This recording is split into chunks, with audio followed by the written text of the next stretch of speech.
Hello there, future entrepreneurs. Welcome back to our channel.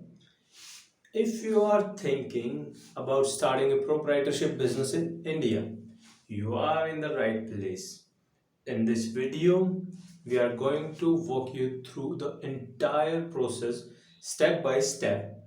So, without further ado, let's get started. The foundation of any successful business is a great idea. Identify the product or services you wanted to offer and conduct a thorough market research. Understand your potential customers, competitors, and industry trend to refine your business concept. So, the first document you need to start your business is business name.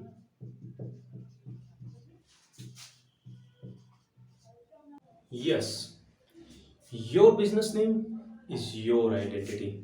It should be unique and memorable. Make sure to check if the name is available for registration with Ministry of Corporate Affairs, which we call MCA, to avoid any legal issues. Okay, you have to check the name you have selected should not be registered under MCA. Now here the question arises, how are you going to check if the name you selected is registered or not registered under MCA? We had created a separate video. You can find the link in the description below. You can check this video. Okay, it's a quite simple video, step by step. So proceeding further, after MCA, the second document you need is DSC.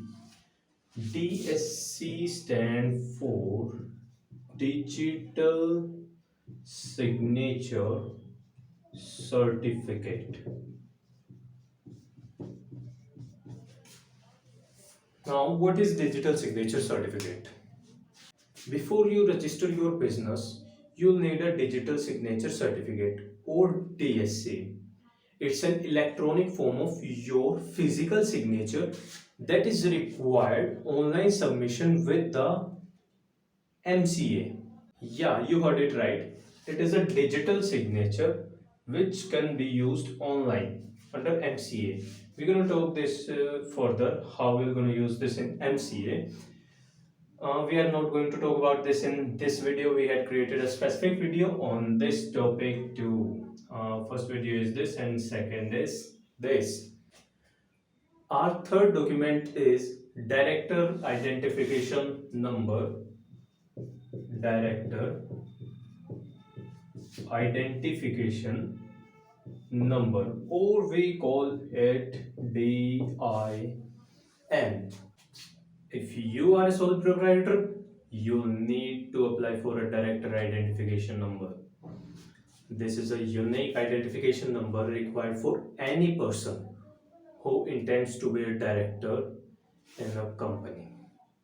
You can apply for it online through again MCA portal.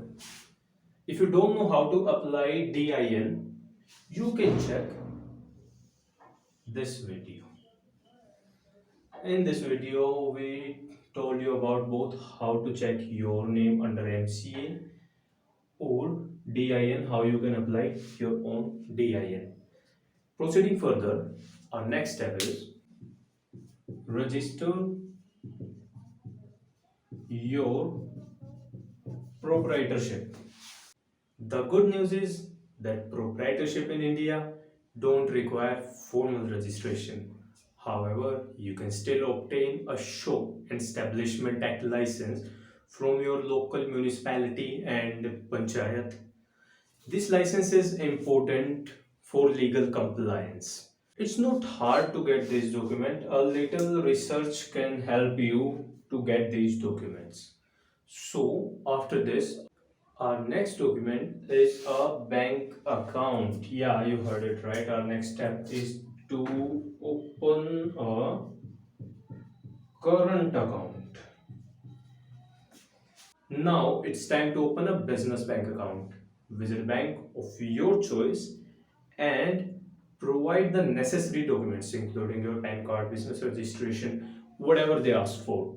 Opening a current account is good for you. It will help you in future in many taxation and all. Keeping your current and saving account, your professional and your personal account separate seems to a good practice. It may help you. It will help you in future. So, looking forward, our next point is GST, the most common and basic point, goods and service tax. If your turnover is expected to exceed a certain threshold, you need to register for GST. This is a crucial step as it's mandatory for tax purposes. You can apply GST registration from GST portal gst.gov.in. It's quite easy to apply for GST. We just have to go through for some steps. In this video, I'm not going to tell you about all those steps because it's a long process. Applying for GST is a lengthy process. We had created a separate video on this topic too to make your job easy. But if GST registration seems hard for you, you can contact us on the number given below or mail us on that ID. We will get your GST registered for free. We won't charge any charges for new GST registration or new proprietorships or any firm or any business. Feel free to contact us. Okay, proceeding further. The next point is to maintain financial record. Actually, this is not a document. Document are just all these six. Okay, these six documents are compulsory. Other than these six, our next point is to maintain financial record. Financial records. Proper bookkeeping is essential for the success of your business. Maintain accurate financial records, including income, expenses, and invoices. This will help you in tax filings, believe me, and many business decisions. If you want any help regarding any financial records, your GST registration, or any of the following documents, excluding this one, feel free to contact us. Okay. Congratulations, with all the legalities in place, it's time to start operating your business. Focus on delivering value to your customers. Remember, each step is important to run your business smoothly and legally. Good luck for your journey and follow us for more informational content like this. If you like the video, press on that like button and subscribe for more informational content, and tell me in the comments on what topic you want next video. Okay, see you in the next video.